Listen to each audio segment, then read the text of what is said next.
ايه اللي حصل على الحدود المصرية النهاردة. وموضوع طبعا مش سهل، وموضوع التعاطي معاه يجب أن يكون بحرص شديد.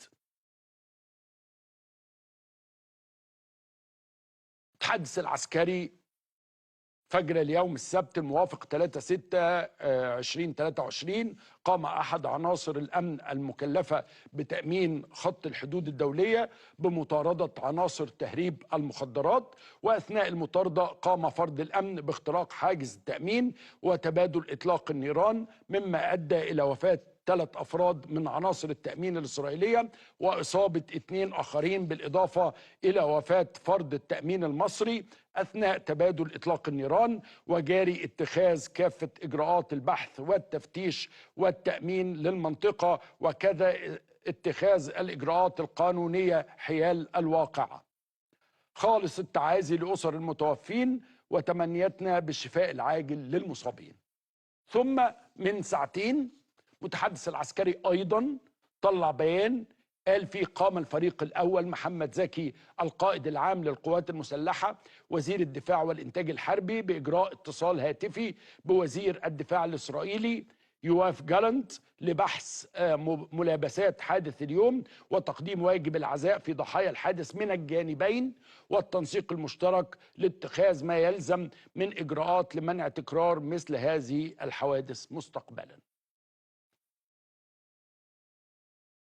الجانب الإسرائيلي عنده حكايتين 3، يعني الإسرائيليين ما عندهمش حتى حكاية واحدة، عندهم حكايتين 3 في هذا الأمر. الفرق بين الحكايتين إنه المصريين بيتكلموا عن حادث، في حادث وقع، والإسرائيليين بيتكلموا على أن في عملية، إنه في حد مخرب قام بعملية. الإسرائيليين عندهم مشكلة قد تمنعنا من معرفة الحقيقة. شوفوا قد إيه أنا بتكلم على اللي بنقراه من إسرائيل، لأنه طبعا عندهم شعور عميق بالتقصير الأمني. هناك تقصير أمني إسرائيلي، ده اللي هم بيقولوه، مش أنا يعني مش أنا اللي بقوله، إنه إزاي كل ده حصل، وإزاي هم اكتشفوا الجثتين الأولانيين بعد ساعات، يعني وده طبقا للكلام بتاع الإسرائيليين. على فكرة أنا مش هقول أي حاجة من عندي، لأن أنا ما عنديش حاجة، أنا بقول لحضراتكم اللي هم قالوه. فطبعا فكرة إنه بعد ساعات ولم يكتشف أحد جثة المجند والمجندة، ثم لما ابتدت القوات التي جاءت إلى مكان الحادث تطارد الشهيد المصري وقتلته، هو استطاع أن يصيب عنصر إسرائيلي ثالث، ففي 3 توفوا ولا أحد يفهم ماذا حدث، إيه العملية. أكتر حاجة كمصري أنا وقفت عندها في البيان الثاني، معلش بقى للدول ضروراتها وسياساتها وللمواطنين مشاعرها، يعني الدولة لها سياستها وتوازناتها وأمنها، وهذا أمر محترم أنا لا أتحدث فيه، ولكن كمشاعر الكلام بتاع وزير الدفاع وتقديم واجب العزاء في ضحايا الحادث من الجانبين، من الجانبين.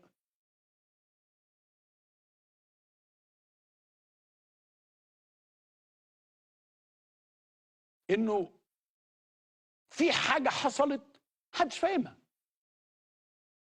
او هي مفهومة لأغلب الناس. يعني انت لو حطيت هذه المعلومات لحد بيان مصر، انا سأتحدث عن البيان المصري، بيان مصر قالت أن هذا الشرطي قد قام بمطاردة مهربين. بالنسبة لي أنا بتكلم على البيان المصري أهو، بالنسبة لي هذا الرجل كان يقوم بمهمة رسمية. عندما يقتل بالنسبة لي شهيد، أو نحسبه، يعني حتى التعبير الفقهي نحسبه عند الله شهيدا، ولكن هذا ليس الأمر. المسافة بين بقى قيام هذا المجند الشهيد بمطاردة المهربين ومقتل الثلاث جنود الإسرائيليين في علامة استفهام كبيرة. ماذا حدث؟ القصص لا تنتهي بقى، يعني القصص وكلها طالعة من إسرائيل لا تنتهي. اللي أنا عايز أقوله بس لناس كتير كانت بتكلمني النهارده بسذاجة، يعني ناس بتقلق. نمرة واحد، السيادة المصرية على سيناء غير منقوصة، غير منقوصة. ده نمرة واحد. نمرة اتنين، انه ما تخافش على ارضك وعلى بلدك وانت معاك الجيش المصري. والله ما كلام وطني شيفوني، لا لا خالص خالص.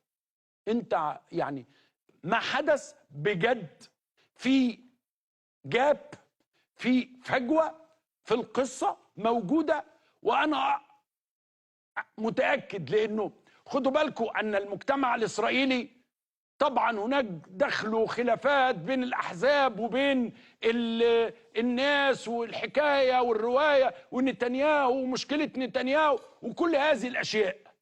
طبعا هذه الاحزاب وهذه التيارات لن تتوقف الا وان تقولوا لنا ماذا حدث، ماذا حدث بالضبط في هذا اليوم.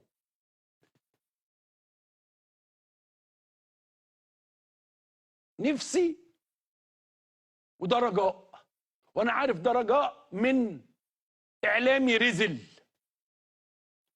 وحد